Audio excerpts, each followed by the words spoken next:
ಪ್ರಮೋಷನಾ? ನನಗೆ ನಂಬಕ್ಕೆ ಆಗ್ತಾ ಇಲ್ಲ ಸರ್. ನಂಬಲೇಬೇಕು. ನಿಮ್ಮಲ್ಲಿರೋ ಪ್ರಾಮಾಣಿಕತೆನ ಗುರ್ತಿಡ್ದು ಡಿಪಾರ್ಟ್ಮೆಂಟ್ ಅವರು ಪ್ರಮೋಷನ್ ಕೊಟ್ಟಿದ್ದಾರ್ರಿ. ಇದನ್ನ ತಿಳಿಸೋದಕ್ಕೆ ನಾನೇ ಖುದ್ದಾಗಿ ಇಲ್ಲಿಗೆ ಬಂದಿದ್ದೀನಿ. ಈ ತಿಂಗಳು ಮುಗಿತಾ ಇದ್ದಂಗೆನೆ ಎಲ್ಲಿ ಪೋಸ್ಟಿಂಗ್ಸ್ ಅಂತ ಗೊತ್ತಾಗುತ್ತೆ. ನೀವು ರೆಡಿಯಾಗಿರ್ಬೇಕು ಜಯರಾಮ್. ಸರಿ ಸರ್. ನಾಗರಾಜ್ ಸರ್. ಕಂಗ್ರ್ಯಾಚುಲೇಷನ್ ಹೇಳ್ರಿ. ಹಾಂ sir. Jayaram, congratulations. Thank you sir, thank you.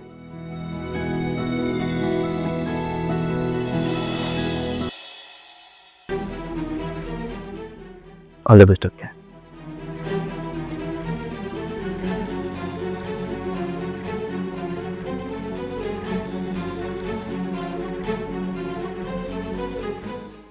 ಏನ್ ಬೇಕಾಗಿಲ್ಲ, ಗೆಲ್ಲೋದು ನಾನೇ.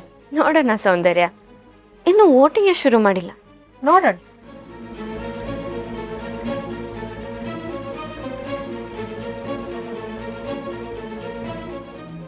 ಕ್ವೀನ್ಸ್ ಲೇಡೀಸ್ ಕ್ಲಬ್ ಮೆಂಬರ್ಸ್ಗೆ ನಮಸ್ಕಾರಗಳು. ಈಗ ಎಲೆಕ್ಷನ್ ಶುರುವಾಗುತ್ತೆ. ಎಲ್ಲರೂ ಬಂದು ದಯವಿಟ್ಟು ವೋಟ್ ಮಾಡಬೇಕು.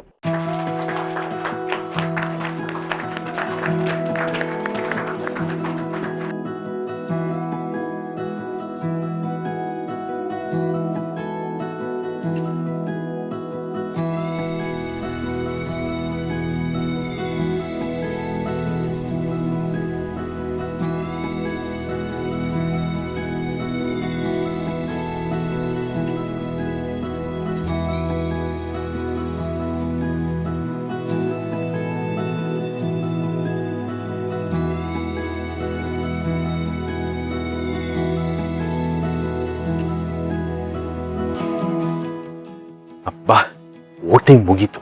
ಈಗ ಕೌಂಟಿಂಗು. ಚಿರೋ, ನಿನ್ನ ಪ್ರಕಾರ ಯಾರು ಗೆಲ್ಲೋದು? ಏನಾದರೂ ಅದಕ್ಕೇನೆ ಗೆಲ್ಲೋದು ಇರಬಹುದು.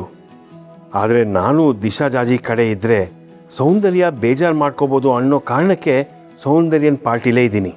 ಆದರೆ ನನ್ನ ಮನಸ್ಸಲ್ಲೂ ಜಾಜಿನೇ ಗೆಲ್ಲಬೇಕು ಅನ್ನೋ ಆಸೆ ಇದೆ. ಹಲೋ, ಏನು ಯೋಚನೆ ಮಾಡ್ತಿದ್ದೀರಾ? ಅಲ್ಲಪ್ಪ, ರಿಸಲ್ಟ್ಗಾಗಿ ಕ್ಯೂರಿಯಾಸಿಟಿಯಿಂದ ನಾನು ಕಾಯ್ತಾ ಇದ್ದೀನಿ. ಈ ಎಲೆಕ್ಷನ್ ರಿಸಲ್ಟು ಅಂದರೆ ಒಂದು T20 ಮ್ಯಾಚ್ ಥರ. ಕೊನೆಯವರೆಗೂ ಯಾರು ಗೆಲ್ತಾರೆ ಅಂತಲೇ ಗೊತ್ತಾಗಲ್ಲ. ಅಂದರೆ ಅದಕ್ಕೆ ಗೆಲ್ಲೋದು ಕಷ್ಟ ಅಂತ ಹೇಳ್ತಾ ಇದ್ದೀರಾ? ಗೆಲ್ಲೋದು ಸೌಂದರ್ಯನೇ, ಆದರೆ ಫೈಟ್ ಇರುತ್ತೇನೋ ಅಂದ್ಕೊಂಡಿದ್ದೆ. ಯಾವ ಫೈಟು ಇರಲ್ಲ. ಅದಕ್ಕೆ ಮುಂದೆ ಜಾಜಿ ಅವ್ರು ಕಾಂಪೀಟ್ ಮಾಡೋಕ್ಕಾಗಲ್ಲ. ಅಯ್ಯೋ, ನಾವ್ಯಾಕೋ ವಾದ ಮಾಡಬೇಕು? ಈಗ ಗೊತ್ತಾಗತ್ತಲ್ಲ ರಿಸಲ್ಟು, ಕಾಯೋಣ ಇರು. ಸೌಂದರ್ಯ, ಯಾಕೋ ತುಂಬಾ ಟೆನ್ಸ್ಡ್ ಆಗಿ ಕಾಣಿಸ್ತಿದ್ದೀರಾ. ನೀರೇನಾದ್ರೂ ಬೇಕಾ? ತರಿಸ್ಲಾ? ನನಗೆ ಬೇಕಿದ್ರೆ ನಾನು ತರಿಸ್ಕೊತೀನಿ. ಅಷ್ಟಕ್ಕೂ ಏನೇನು ರಿಸಲ್ಟ್ ಅನೌನ್ಸ್ ಮಾಡ್ತಾರಲ್ಲ, ನಿನಗೆ ನೀರು ಬೇಕಾಗುತ್ತೆ. ತರಿಸಿಟ್ಕೊ. ಇಲ್ಲಿರೋರಲ್ಲಿ ತುಂಬಾ ಜನ ಜಾಜಿಗೆ ವೋಟ್ ಮಾಡಿರ್ತಾರೆ. Let's see. ಇನ್ನೇನು ಕೌಂಟಿಂಗ್ ಸ್ಟಾರ್ಟ್ ಆಗುತ್ತೆ.